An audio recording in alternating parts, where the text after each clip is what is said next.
9월 22일 목요일입니다. 오늘은 요한복음 8장 52절 53절 두 절의 말씀 봉독해 드립니다. 유대인들이 가로되 지금 네가 귀신 들린 줄 아노라. 아브라함과 선지자들도 죽었거늘 네 말은 사람이 내 말을 지키면 죽음을 영원히 맛보지 아니하리라 하니 너는 이미 죽은 우리 조상 아브라함보다 크냐? 또 선지자들도 죽었거늘 너는 너를 누구라 하느냐? 아멘.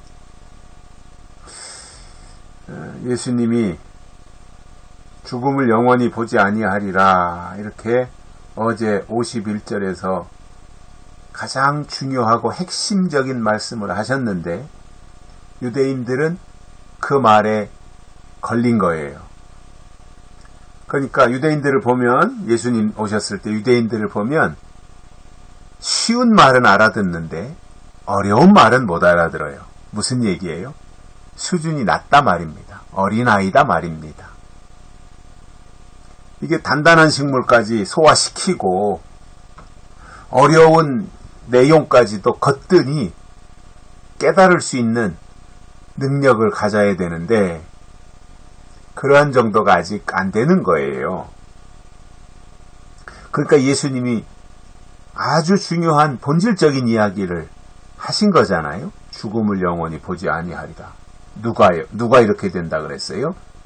내 말을 지키면 하나님이 그때그때 주시는 약속의 말씀을 지키면 이렇게 된다 말씀하셨거든요.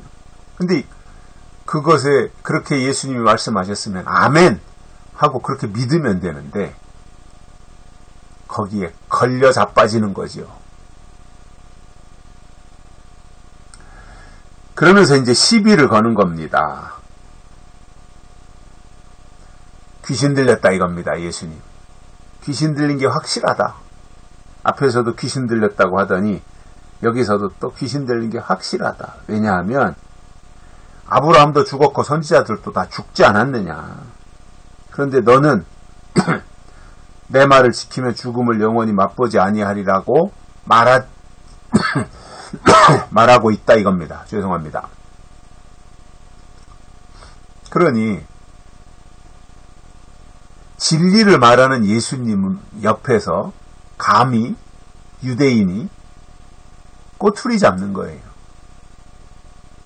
예수님이 하신 말씀에 이의를 제기하고 시비를 거는 거예요.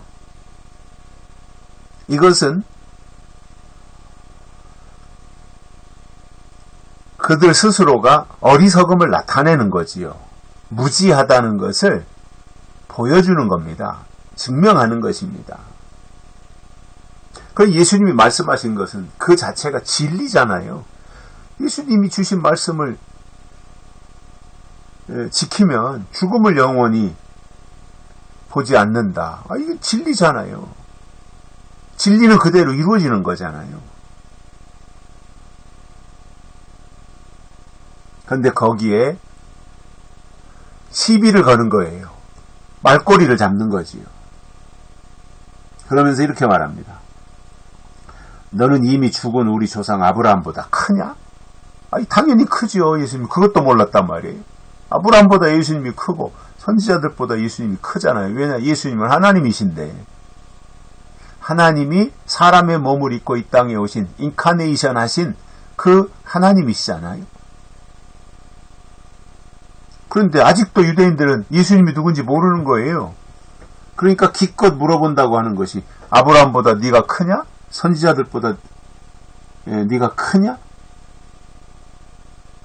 선지자들도 다 죽지 않았냐 이거예요. 유대인들이 볼 때 아브라함도 죽었고 선지자들도 다 죽었는데 그러면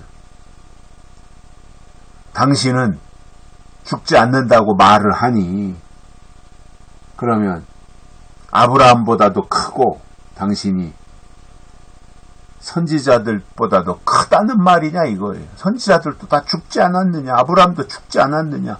근데 네 말은 안 죽는다고 하는 그 말이 도대체가 앞뒤가 안 맞는다.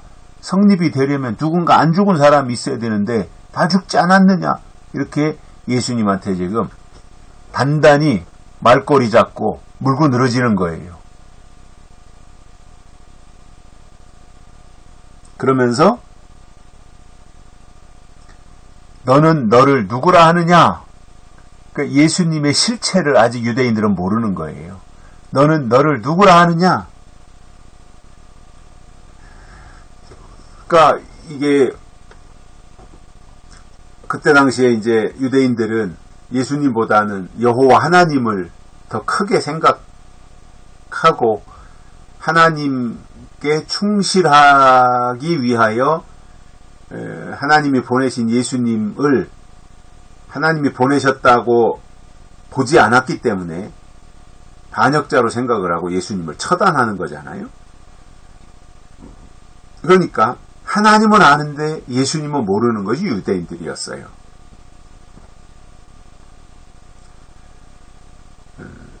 그러면 정말 하나님을 안다면 하나님이 보내신 자를 알게 되어 있잖아요. 근데 보내신 자가 누군지 모르고 보내신 자에 대해서 제대로 알지 못한다는 것은 하나님도 제대로 모른다는 말이에요. 이게 다 연결되어 있는 거지 않습니까? 그러니까 예수님이 보실 때 유대인들은 매우 심각한 상황이에요. 영적으로 볼 때. 형태는 남아있는데 내용과 본질은 없는 것이 유대인들이었습니다. 예수님의 눈에 그것이 적발이 된 거예요.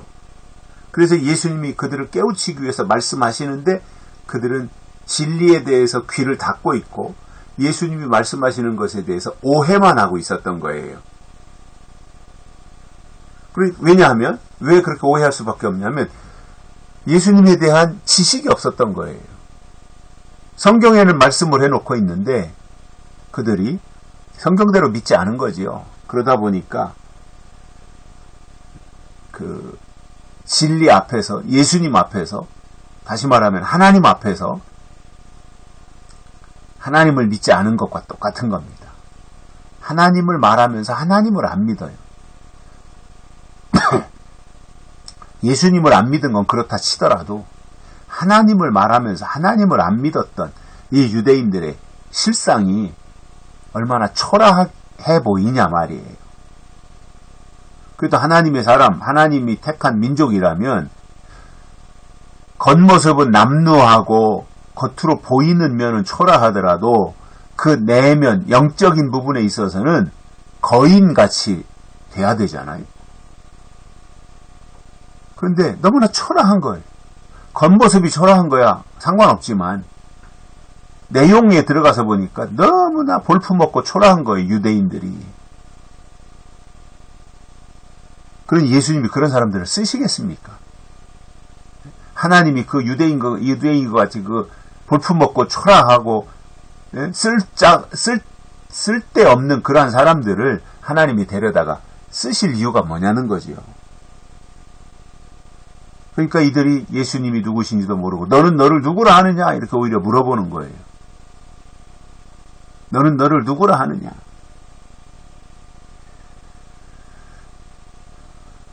우리가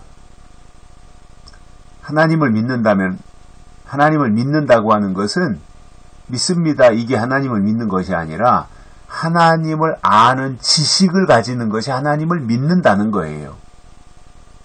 예수님을 믿는다고 하는 것은 예수님에 대한 지식을 가지는 거예요. 그 예수님은 초림 예수님도 있고 재림 예수님, 다시 오시는 예수님에 대해서도 성경은 말씀해주고 있으니 예수님을 알기 위해서는 초림과 재림을 다 알아야 예수님을 안다고 말할 수 있는 거거든요. 그런데 유대인들은 하나님은 아는데 예수님은 몰랐어요. 하나님도 제대로 모른 것이다 그 말입니다. 바른 신앙은 하나님을 향해서 나아가게 되어 있고요. 또 하나님이 보내신 자 예수님을 만나게 되어 있습니다. 그것이 올바른 신앙의 모습이다 말입니다. 여기까지 하겠습니다. 고맙습니다.